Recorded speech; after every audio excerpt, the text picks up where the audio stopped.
Good morning, everyone. And I too would like to welcome you to our Sunday service from Ananda Village. And it's such a joy to be able to share with you in this way. And we look forward also to the day when we can come together in person. So we have a wonderful, wonderful topic this week.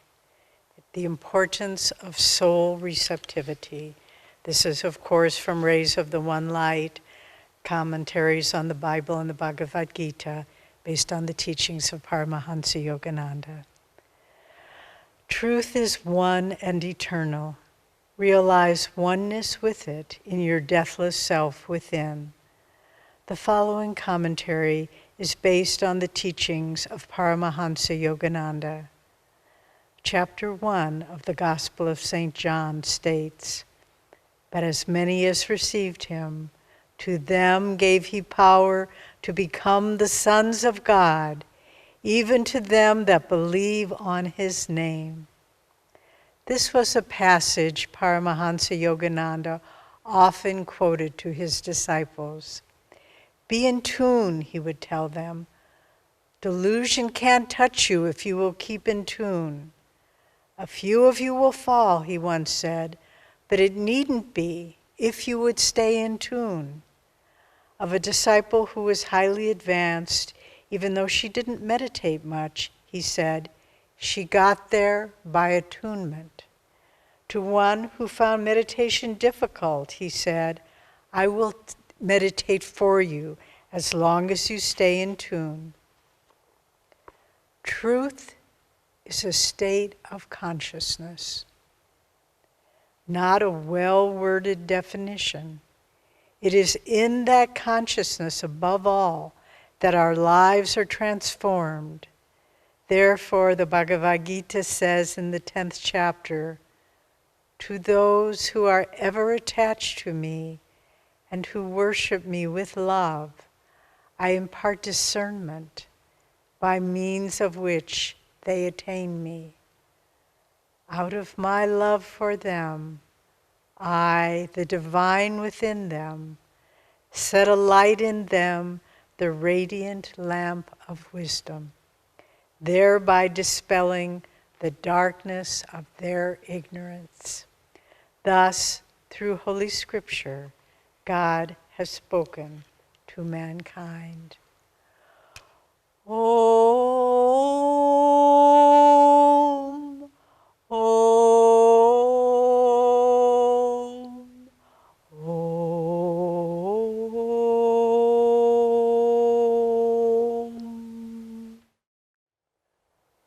Good morning. I want to acknowledge this is our first use of this beautiful new table. I'm going to show it to you. It's on the screen.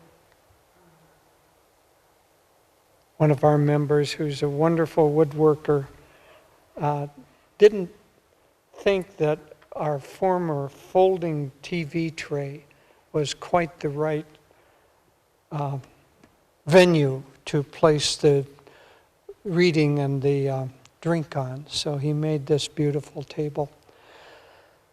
Creativity flows in so many different ways and is always beautiful. I think I shared with you already that one of my practices for this year is to deepen my attunement with Master by delving deeply into Whispers from Eternity, his book of prayer demands. And I'm going to read one this morning that is a very beautiful one and very pertinent for this topic. Prayer demand for removing the cork of ignorance. No more shall my consciousness remain bottled in this little vessel of flesh, corked with ignorance.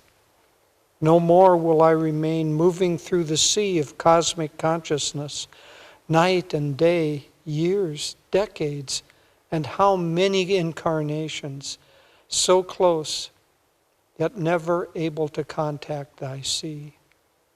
Through the bursting vibration of cosmic sound and the surging of thy holy name, I have removed the cork of ignorance which so long separated me from thee, though we lived together so closely.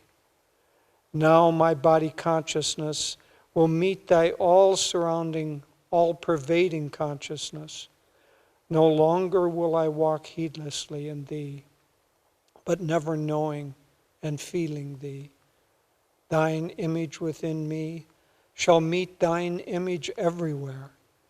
By releasing the I-ness in me, I will know that I am thou, and that thou art the little egos of us all.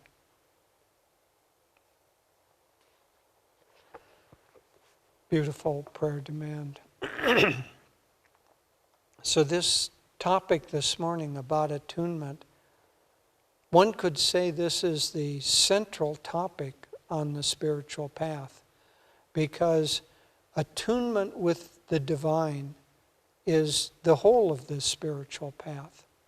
In the long, one might say, evolutionary process of the evolution of consciousness, we go through many, many tens of thousands, millions of lives as mineral, plant, and animal kingdom.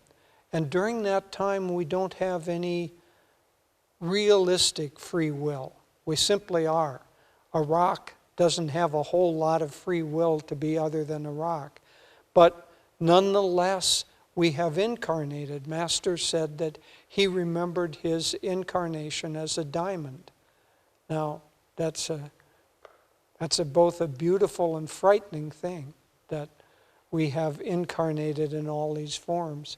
But when we come into man, into a human body, and are born as a man or a woman, along with that comes the gift and the curse of free will. We can choose to move toward the light, or we can choose to move away from the light. We can choose to move toward God or away from God. We can choose to move toward merging our consciousness into the sea of infinity, as we were reading in Whispers from Eternity, to try to remove that cork of ignorance. Or we can choose to say, oh, I'm having so much fun bouncing around on these waves. Pound that cork down a little tighter and don't let any of that cosmic sea sip in. Well, many, many people make that choice. For us as devotees, it sounds absurd, but not when you're at the point where you're really, really enjoying the bashings of ignorance. So we have that choice to move toward God or to move away from God. And the more we try to make that choice of aligning our free will with the cosmic will of God, then the more we release the bonds of ego. Now, at first, that process takes the place of when we want to do it. We have to want to do it, because if we don't want to do it, then God just lets us play. I've sometimes thought of incarnational and reincarnation like having an endless reel of tickets to Disneyland. You know, as long as we want to go on those rides and eat that cotton candy and hear the whatever it is, the sounds and the clamor of all of that, as long as we want to do that, we have an endless ticket to, let's go back and ride whatever it is, that Matterhorn, a roller coaster ride. At least they used to have it when I visited there, when we went there with Swami Kriyananda. But the point here is, as long as we're wanting to play in this world, we get to play just as long as we want.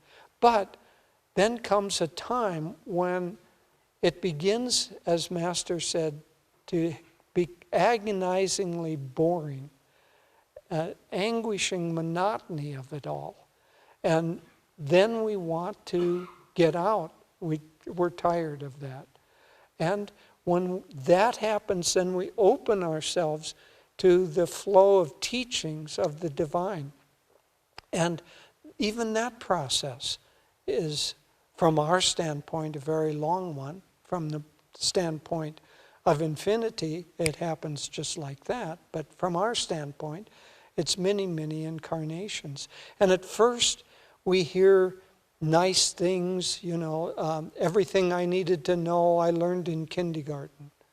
Well, we hear those nice maxims: play nice with your fellow students, play nice with others, don't take all the toys for yourself. And we say, oh, that's really nice, I think I'll do that. And we hear those maxims, but gradually that doesn't become enough, and then we get a little more serious and we start really reading and studying books, and if we're serious about that, that isn't enough. And then we find a teacher, and that teacher begins to teach us.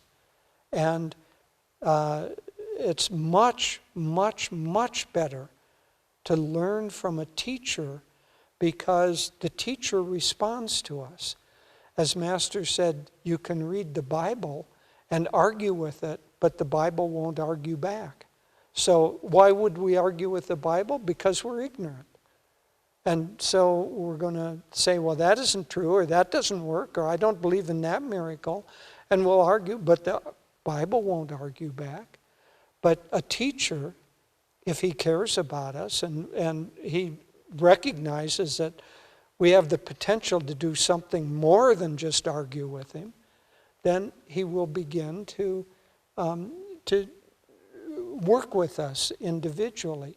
And he will show us how to live by modeling his life. And if we're serious about that, then a good teacher will lead us through this process to an enlightened guru. And what's the difference between a guru and a teacher? A teacher is still in the process of moving toward final enlightenment himself or herself. A guru has already gotten there. And along with the guru comes the power and the magnetism of giving us the direct experience of what we're after. A teacher can't do that, but a guru can. One of the most beautiful chapters in the autobiography of a yogi was Master's chapter on my experience in cosmic consciousness. If you remember the beautiful explanation of it, first of all, in a very heartening sense, Master said that he was meditating. And Sri Yukteswar called, Yogananda's guru, Sri Yukteswar, called to him, "Mukunda, come down here." And Master, arguing with his guru, said, "Master, I'm meditating." A little while passed. "Mukunda, come down here." "Master, I'm meditating." "Mukunda, I know how you're meditating with your mind, with your thoughts distributed like leaves in the wind. Mukunda, come down here." "Yes, Master." So he comes down. They go out on the porch, and then Master said, "I know that you have been waiting for this for a long time." And he taps him on the chest and gives him the actual experience of cosmic consciousness. The breath stops, the mind stops, the intuition goes out, and he perceives the entire world around him, behind him. Our sight sees only in front of us, but he perceived everything.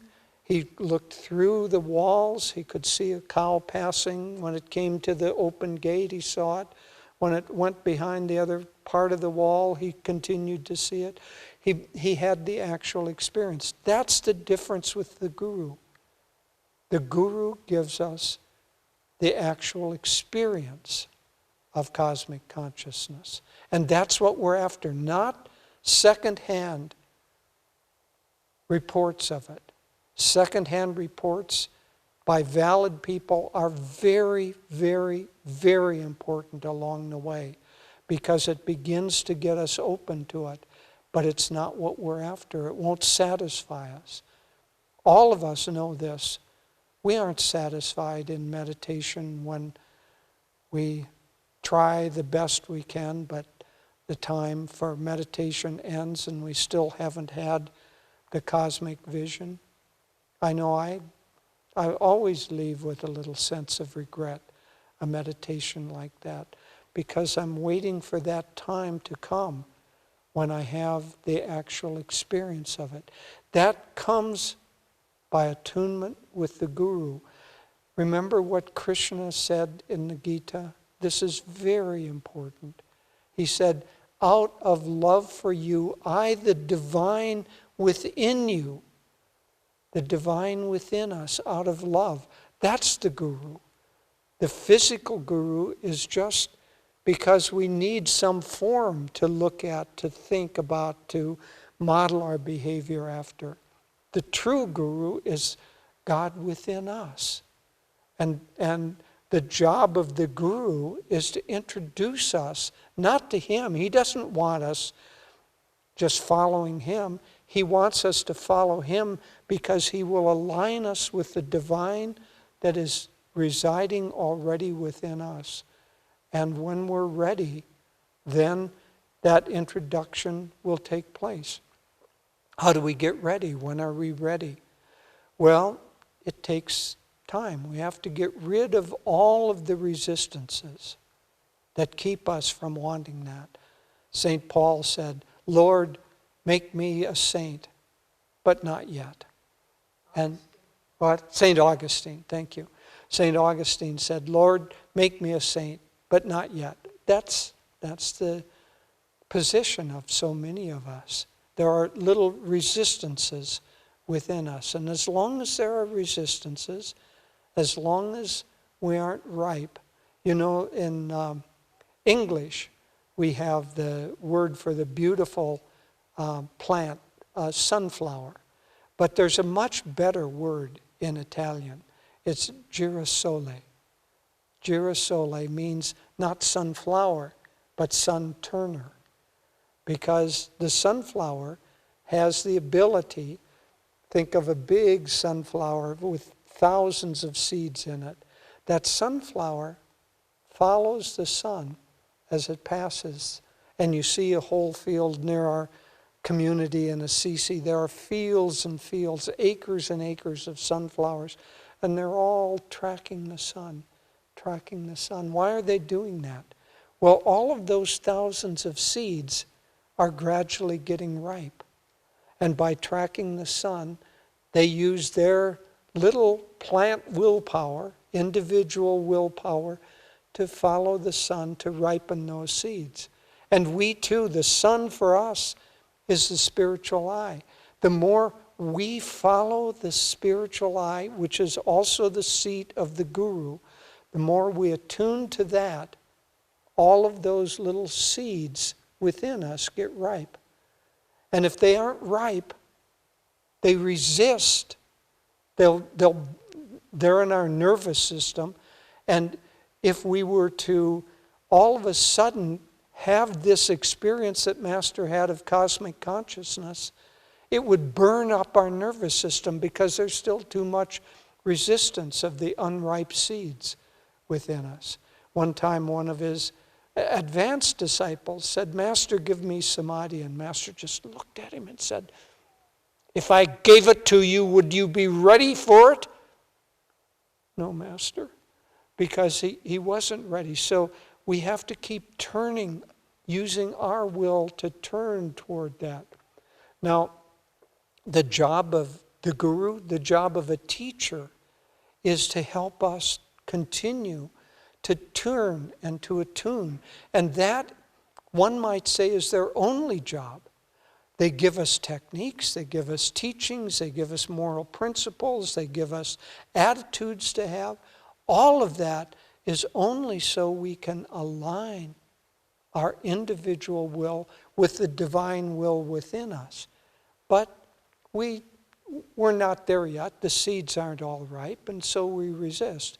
When Swami Kriyananda would talk, he would maybe give a 45-minute talk, an hour talk, and he'd throw out 20 or 30 concepts during that time and give wonderful stories and illustrations and kind of weave things together. But sitting in the audience, think of 200 people sitting in the audience listening to this talk. And one of those 30 concepts will strike somebody in there, will push their button because there's some resistance in them about that particular concept. I don't even know. I'll just throw out something that is a little silly as an illustration. Master told this story about, Swami told this story about being with Master in the desert, and a dog came over, and Master said, you know, dogs are not as evolved as humans. The energy is going down the spine. That's why the energy being downward directed, why they have a tail. And the dog was wagging his tail, and it wanted some food. And Master said, look, it's wanting food, so its little forehead has wrinkled up, begging for food. And because it's concentrated there at the forehead, wanting to use its will to draw some food. Well, he could tell that story, and I don't know if you were some sort of a dog lover, you'd say, well, he's dissing dogs. That's a terrible story to have. And everybody else is in the audience saying, oh, wonderful, wonderful. Isn't that wonderful? And if they knew that you were upset with Swami for telling that, they'd say, oh, terrible, terrible, until he tells the next story, and that pushes your button. And the dog lover say, wonderful, wonderful, and you're saying, oh, that's a terrible thing to say. I don't know, maybe he told something about cats. I'm just using this as an illustration. We have these resistances within us, and part of the Guru's job is to force us to confront those resistances. Swami did that generally in a general way, but because he also worked with each of us individually, he would work with us against our individual resistances. One of the ways that he worked with me is I have a very logical mind, too logical. And he worked with me to break down the logical mind. Because I guarantee you, you do not carry your logical mind into the experience of cosmic consciousness. The logical mind is going to say, but you can't see a cow behind the wall. The wall is blocking that. I mean, I've seen that 100,000 times, that you can't see a cow or you can't see something that's behind a wall. It's logical. Well, logic isn't going to carry you into cosmic consciousness. And so Swamiji, one of his jobs with me was to work against logic for me. When I started to paint, he said, he very much encouraged me. He said, not so much that, oh, you're a good painter. He didn't care about the quality of whether I could paint or not paint. He said, it'll be good for you. It will help develop your intuition. He was trying to work with me in ways to get me to drop that particular thing. But he worked with different people, and sometimes he would push their buttons. That was his job. He's trying to get us to ripen those seeds and align our will with the divine will. And it was Master's job with him. Master would sometimes correct him in ways that he needed to have correction. When Master, Swami said that when he was relatively early in his time with Master, all of a sudden from the past, all these doubts, because Master later told him, you were in past lives, you were eaten up with doubts. But all of these doubts started coming up. And as Swami put it, Master could be saying that it's sunny in San Diego, and Swami's immediate thought would be, I'll bet it's raining there. And he knew it wasn't. It was just that unripe tendency to resist the Guru. Well, Master didn't come and say, oh, poor Walter, poor you, you have these doubts. Let me explain to you. Let me work with... Master just let him stew in his juices until he was ready, and finally that karmic aspect passed. And Master didn't, in this case, need to push his buttons with that. But if he needed it, I'm sure Master would have done it. But then that period passed and Swami was fine. I heard from another direct disciple of Master's that he was a monk with Master, and there was a young man who was thinking of joining the monastery, and this monk came and said to Master, oh, he's a wonderful young man, and he wants to join. And Master said, well, let's see.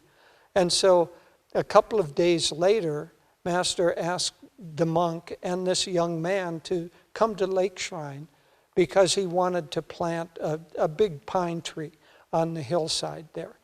And so he had them dig a hole, and they planted the thing and covered it up, and Master looked and he said, no, it's just not quite right. Dig a hole about 2 feet to the left there. And so they dug a hole, they dug it up, they moved it to the next hole, and Master said, that's the right place, but it needs to come forward a couple of feet. So this went on over and over and over again. And finally the day ended, and they had, I guess by this time, finally put it in the place that Master wanted it.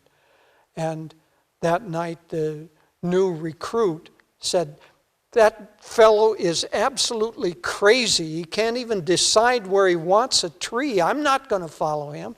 And he left. And Master the next day just didn't say anything, kind of smiled. But that man, the seeds were too unripe for him to be able to attune himself to the Guru, attune himself to higher consciousness, attune himself to his own divine within himself that was manifesting, in this case, potentially as Master.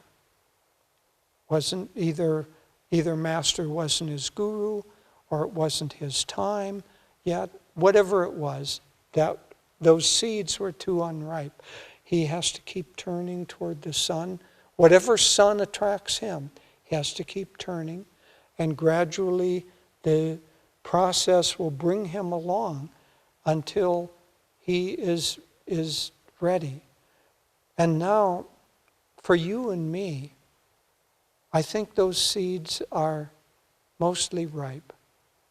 And all we have to do is keep turning as sincerely, as deeply, as with as much self-offering as we possibly can. And how do we know if there's an unripe seed? Something in us is going to react. Some negativity, some pushing back will come up. And if there's that, then what we need to do is realize, oh, there's another one in there. Let me turn that one toward the light. Because unlike the sunflower that has just one layer of seeds, we have a subconscious mind. And so we have past seeds of past karma that we don't see on the surface. And all we know is that there's something in there that doesn't quite work, it doesn't quite fit. Well, we can't get at them through our logic. We can't get at them through reading. We can't get at them through the working with our hands. All of those things help. But the only way we will ultimately get out is by completely attuning our free will with the will of the Guru. And in that final, complete attunement, the Gurus will say, now he's ready. And tap us on the chest. Within. It doesn't have to be in a physical form. He will give us the enlightening touch that he alone, God in that form alone, is ready to give to us. And we will finally part every veil of delusion that keeps us from merging. And then that cork of ignorance will pop out of our bottle, and the water that is the sea water, the sea that is within that bottle, will remerge with the cosmic sea.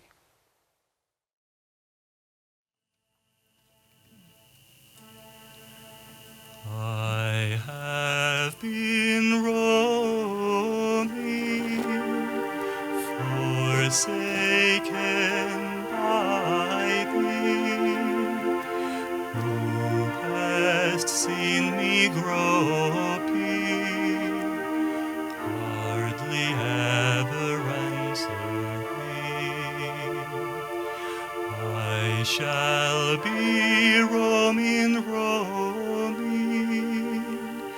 bursting all the boundaries of heart, evermore moving toward thee, to thy vast and throbbing heart.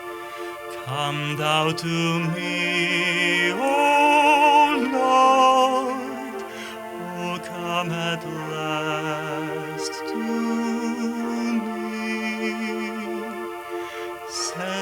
centuries and centuries I have waited now for thee.